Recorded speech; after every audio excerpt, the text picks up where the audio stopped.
1,00,000 మందితో డిసెంబర్ 4న పెద్దపల్లిలో బహిరంగ సభ. రాష్ట్ర నీటిపారుదల శాఖ, పౌర సరఫరాల శాఖ మంత్రి ఉత్తమ్ కుమార్ రెడ్డి వెల్లడి.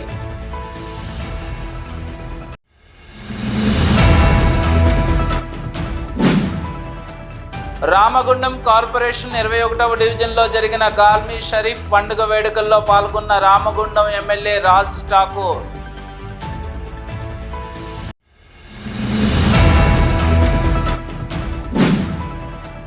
రాష్ట్రంలో నిర్బంధ పాలన కొనసాగుతోంది. మాజీ ఎమ్మెల్యే, పెద్దపల్లి జిల్లా బీఆర్ఎస్ పార్టీ అధ్యక్షుడు కొరకంటి చందర్ ఆరోపణ.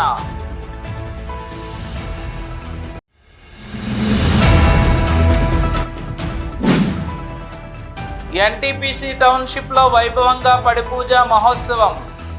ఎన్టీపీసీ పర్మనెంట్ టౌన్షిప్లోని దేవాలయాల అభివృద్ధికి కృషి చేస్తా.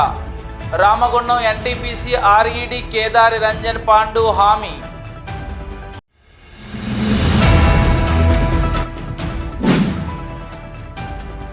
ముఖ్యమంత్రి రేవంత్ రెడ్డి పాలన ప్రజా ఆకాంక్షలకు అనుగుణంగా సాగుతూ ఏడాది కాలం పూర్తి చేసుకుంటుంది. Minimum wage board chairman Janak Prasad ప్రశంస.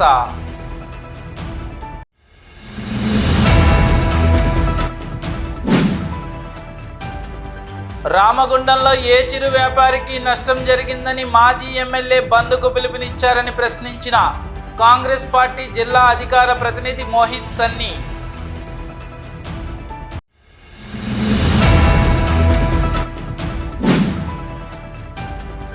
ముఖ్యమంత్రి రేవంత్ రెడ్డి యువ వికాస్ సభలో సింగరేణి మారుపేర్ల విజిలెన్స్ బాధితుల సమస్యల పరిష్కారంపై ప్రకటన చేయాలి. సింగరేణి మారుపేర్ల విజిలెన్సీ బాధితుల వేదిక.